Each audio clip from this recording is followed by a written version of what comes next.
Okay, inside the house we have Shaun, and I understand Shaun is a IT man. Also, he's an artist as well, into the cultural arts, etc. And it's really a pleasure to have Shaun in the house. So again, want to big up to Tony's Barbershop. And Shaun, let me shake your hand, man. Fantastic to have you. Thanks for having me. So Shaun, where do we start from? Because I know you use IT, but just look back about yourself. How you got involved in IT, etc. Yeah, sure. So let's go. So my great grandparents were from Russia and Lithuania, and they got independently, separately, got on different boats to move to South Africa. Okay. The Jewish people weren't particularly well loved in that part of the world at that particular time, so it was 1915-ish. 1950. 15. About 100 years ago. 100 years maybe ago. over 100 years ago. Okay. They got on boats, and my mum's grandfather was a deaf and dumb shoe cobbler, so he got on a boat from Russia to somewhere to Cape Town, and then my mum's grandmother was sent out because her sister didn't want to meet him, so she was sent on basically an arranged marriage. Out to Cape Town, and my dad's side, kind of similar story. My surname is Miller, but we're not sure what the real surname is. So it was just changed. Like when he got off the boat, they just gave him a surname. So you lived in South Africa? No, so my parents moved to South Africa. Moved from South Africa to London. Okay then. Yeah. So my parents both grew up in South Africa. My dad grew up in a town called Springs, which is just outside of Johannesburg, and my mum grew up in Cape Town, just below Table Mountain. Okay. So beautiful part of the world. And my dad moved here in, I think, in the late 70s for work. He's a dentist. And his dad was also a dentist. And he then met someone, moved back to South Africa because she wanted to go out to South Africa. He was chasing her, and that didn't work out. He was depressed. Met my mum. 5 months later, they were engaged. A month later, they got married and got on a boat. Or actually, they flew. They flew this time to London. To London this time. To London. So that's where they've been. Since then, we kind of grew up, and then they gave birth to my brother a few years later, and then I was born about 5 years after they moved to London. Okay, fantastic. So I know that you're an IT. Where did the passion of IT come into you, and the whole thing about arts as well? So I was. So I was about 3. I've been wanting to be an inventor. I think that's kind of the point. I think that's like the underlying thing. And I've had a sense about wanting to solve problems. From an early age. From like when. So I had like one of them wizard kids.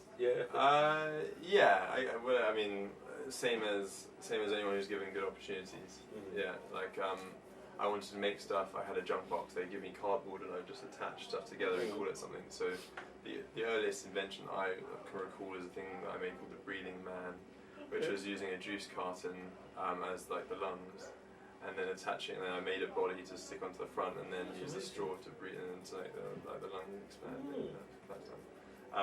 And that was kind of the start of it all. So I wanted to be an inventor, so see a thing, and then like develop a solution. Develop a solution against it, solve the problem. And that was always the thing. So wanted to then realised that a company was kind of the thing to do that. I think I remember being in a school assembly and someone talking about Bill Gates being a thing, and how like he's really rich, like he was just making a lot of money, and he had like ideas, and then kind of, I guess technology just seemed like that was a way of solving problems and then scaling and solving issues. I also was aware from like year 6 history about like the Victorians and the philanthropists at the time, like Dr. Bernardo and all that kind of stuff. And I think then I was just like, I just want to be a philanthropist. That was kind of so the objective, make a lot of money and give away to. Yeah, exactly. And again, similar age, about 12, maybe my dad. So you had that kind of consciousness, that kind of awareness from early age. Yeah, definitely. Always described as like old head kind of thing. But yeah, so I always put pressure on myself. So my parents saved up, and I got to go to a private school in northwest London, and that was a financial burden definitely on the family. And so I wanted to get a scholarship, and so I worked very hard from year 9 through to year 11. So how long? Sorry, how long was you in private school before you had to So you should perhaps for a little while yet. All the way through. All the way through. Yeah, all the way through. Yeah. Oh, so it's actually it was a burden on your. Oh yeah, all the way through. Yeah, my dad worked exceptionally hard to fund my brother and I. That was their decision. They wanted to give us the best chance. Okay, the best thing they could do was give us education. Anything else, they could put their hands up at the end of the day and go, well, we did our best. You know, we gave them love and education. My mum couldn't afford. Like my mum finished education at 18, but they couldn't afford to go to university. Her family was more or less well off. I mean, dad's parents weren't well off by any means, but he was a dentist, he was a professional. Whereas my mum's dad was like a carpet salesman, so kind of much more grassroots. Amazing man. I'm just, when you at the start you thanks, our grandparents are being like, I'm only here and only benefiting because of the deaf and dumb shoe cobbler and the love that he gave to my grandfather and then to my mother. Okay, so you left private school. You got a scholarship. You're saying to? Yeah, so I got two scholarships. So I got two scholarships for sixth form at the same school. So I got. I wanted to get 10 A stars at GCSE. I got 9 A stars and 1A. The 1A obviously was a disappointment. And then wanted to get 5 A's at A level, and did that. But at the same time, came like top 10 in the country for physics at GCSE, 100% for art, 100% for art A level all the way through. So I just worked all the time. Like it's funny, I see the kids like chilling out after school, like going to a chicken shop or whatever. I just didn't have any of that. I just worked. Just worked and studied. Yeah. Just worked and studied. Yeah, I played sports, did all those things, but really there was only one thing that I was gonna do. Okay. So when you was got a scholarship in school, what was your focus then? What were you studying at that time? So my A levels. So I got the scholarship for sixth form. So that was I did. Maths, physics, economics, art, and a subject called general studies, which is kind of a broad subject. So I did 5 A levels. But yeah, I mean, those kind of were aligned to what I wanted to do. I thought I wanted to be an architect. I thought I wanted to be the world's best painter. And then I realised economics was a good way to solve the world's problems. Use a mathematical framework to analyse the world, and then you build a model, and then you kind of solve stuff. So I went to university to study economics. Okay. And then from there, what happened after that? After you finished studying that? Yeah, well, so before university, I took a gap year. We're now joined by our sponsors.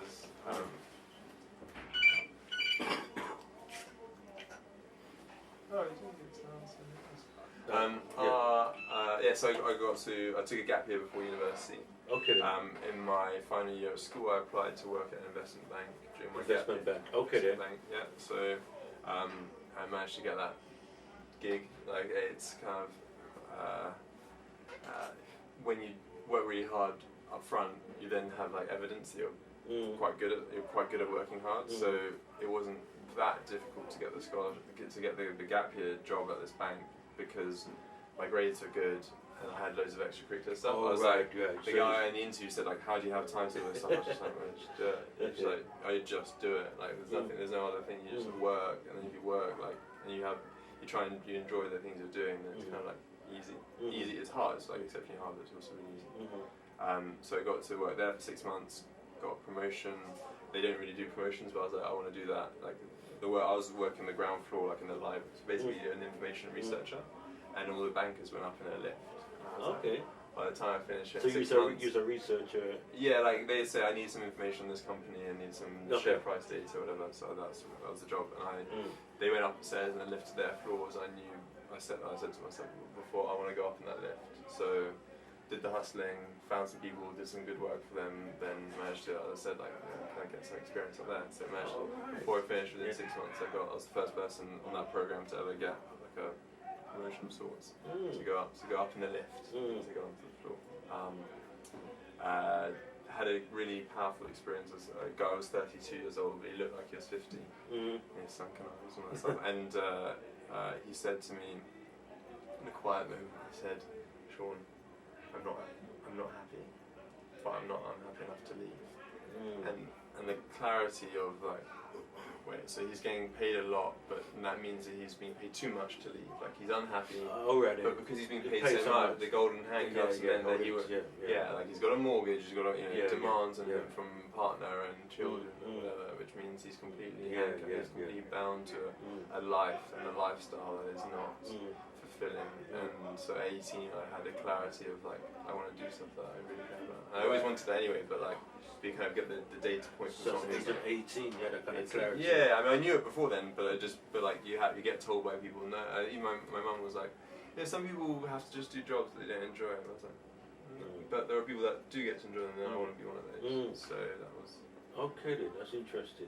So, in terms of what is it you're looking at doing in the future? What's your ultimate objective? Vision. That's right. Yeah. So the vision is to build a system to solve survival for humanity and to enable everyone to be happy. So what that means is, I guess the easiest way to think about it is that this is a system for computing. So Apple have gone, well, you want to get access to the internet, you want to make Word documents and make music, whatever, like this is our system. Then we'll let other people build apps on top of it, so you can customize it to however you want it to be. So it becomes you. Like the apps that I've got on my iPad is different to the apps that you've got on your iPad or the guy down the street, and that means that it's completely unique. Every iPad is completely unique, but the scaffold, the framework is identical. So it solves the problem for everyone for computing, but it's against the framework. So the plan is to do that for survival. So that means solving calories, water, sleep, thermoregulation, air, and safety. That's everything you need to survive. Okay. Say those things again. That's very important. Water. Calories. Sleep. Thermoregulation, so that means keeping your body at about 37 degrees, and we solve that typically using clothing and shelter. Yeah. Safety and air. 6 things. The golden 6. Solve those things, and in this country we have this arrogance as the kind of developed economy to think that we've solved it well, though I question the fact that like London has reportedly the worst air quality in Europe. People don't sleep enough because they're working too much, they don't drink enough water, they drink the wrong kind of calories. That's true. A 2-bed flat in Zone 4 in London is £500,000 in North London. We have a problem around solving survival in the developed world, let alone people die. 25,000 people die a day of malnutrition. There's no excuse. We have to solve it. So we'll do what Apple did for computing, but do it for survival. Yeah, I just want to jump in here because I'm listening quite densely, and it's quite clear that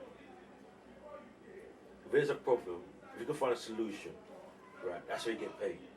You know what I mean? And that's why it's very important to see what you can solve, right, and get paid for it, you know? And it's quite interesting. Every time I'm hearing you, and I heard it from my brother, not Patrick, Everton. Like the football team. Everton, that, I mean, where's the problem, you know, see if you can solve it. That's right. As you get paid. And it should be a passion. But one thing from you, you're very passionate. I know you're very conscious as well in the world we're living as well, because, you know, the world is upside down, there's more confusion about the place, you know. Yeah. So we need people like you, you know, who born to do a job like you're doing right now. So it's just amazing just hearing what you have to say, you see what I'm saying? You know? But who kind of inspired you? I mean, I mentioned Bill Gates and who else inspired you? So I think closer to home, I think the kick. So my dad and my parents, my mum, definitely. I mean, their decision to give everything they have, their lives are fully dedicated to me and my brother, to our happiness. And there's like no doubt in my mind. You know, I don't think everyone is as lucky to benefit from that, which meant that my dad sacrificed his mental health and his health and to work super hard to make sure that we can have the best. So, yeah, and I think in a small way, my mum had some ideas about what businesses she could set up when she came to London in 1985, January 1985, about like the barbecue sauce industry wasn't a thing then, but South Africa is known for its like barbecue foods. So, and she had a recipe, she wanted to make it, but she didn't know what to do. She didn't know where to start. So this idea of like just doing it and starting it and seeing where it goes is that lesson about like we could have been millionaires. Is always from a young age made me realise that I should just do it, just start it, see where it goes. And then again closer to home, my late godmother, who passed away last year of cancer. Okay. She worked tirelessly to set up a business, a multi-million-pound business on her own, completely by herself. She didn't. Her team were like nail technicians. It's a nail gel company, global business. Just her, but yet she was an amazing cook. Like you went around there for Friday night dinner, you would have no idea she was running a business. People ask her, "Oh, how's business?" And she would say, "Yeah, it's all good." Yeah. You have no idea. She would be waking up at 4 a.m. to cook the meal, to do everything. She worked around the clock, and in the end, her health probably suffered as a result. Her dedication to serving others. And when she passed away at her funeral, everyone wept.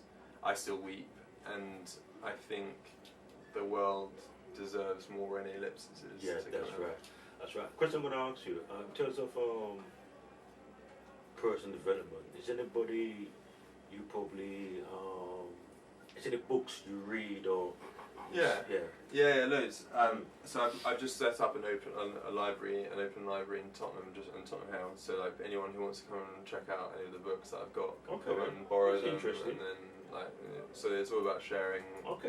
The journey that I've been on, and I'm also setting up like a little academy of people who want to do their own thing, like pursue their passions. I'll teach them everything I know as far as like the journey I've been on. But a couple books. So yeah, just on the role models, as far as like people that I've looked up to. So when I was a painter, I used to want to be the world's best painter. So I looked up to Rembrandt, Vermeer, Velasquez, Picasso. Those are like my idols in painting. And then in entrepreneurship, Steve Jobs, Elon Musk, Bill Gates. Like you just go like, well, what have they done? Where am I at that age? So when I went to the National Gallery and I was 16, Velasquez, one of the world's greatest painters in history. I was going like, what is he doing? How is he painting at 16? Where am I at 16? And then Steve Jobs was, started Apple when he was 20. Well, where was he at 21? So when I was 21. So you kind of guide benchmarking. So it's more of your mentor, so to speak. So I've never met them, but I know I could see where they were at. By that age and how far I was away and what I had. So he was probably worth a few $100 million by 25. But so I've got to catch up. But at the same time, maybe his path was like that. If my path goes like that and then up, then I'm okay. Then I'm okay. So and it's quite interesting because when you really think about it, and speak to our interviewer Everton as well, that keep it simple. Keep it simple because all you have to do is watch other people who are successful what you want to be, and basically just copy them. Just copy them. It's super easy. And you can't go too far wrong. It's very easy. It kind of baffles me. Like so, Mandela, it's a family South African, so I have a close tie to like all of that history. Our family weren't the leaders in the anti-apartheid movement, but my dad's aunt was arrested for for protesting for different things and they in a small way. My dad's aunt. But in small ways, like my family friends, uncles in the Rivonia trial went to prison for like 15 years. In the trial that Mandela was sent to prison. So anyway, Mandela said stuff about like how to be as a human. He didn't say the only thing to do is I don't quite get how people hear the stuff of legends of people that we think are great and then just ignore it. Like these people say things like how to live your life, and then we just go like, okay, well I'm just gonna be afraid of everything and I'm just not gonna take action. Someone who we admire says something about how to live your life and we just like ignore it. I think it's I find that hard to do. Okay, we've got a minute left. Have you got a website or people could get to know more about you or well-ish. So I have a website where they can contact you. Yeah, so that the website is shaunmiller.com. So that's SHAUN. Just SHAUNMILLER. So like Shaun the sheep and like Miller.com. And people can contact you. There's a little contact box. You can contact me. The other stuff for this bigger project. So I see that's a serious project. I said about survival. We're also enabling happiness, which you need to have purpose, mastery, and value. If you don't have any of those things, you won't be happy. Say those things again. Purpose. You need to know why you do what you do. To get have a way to get better at those things. Not be perfect, but have a way to get better at them, and to be valued both socially and economically. Okay, well, okay then. Fantastic. Let's finish. Okay, next episode. Yeah. Okay. Okay.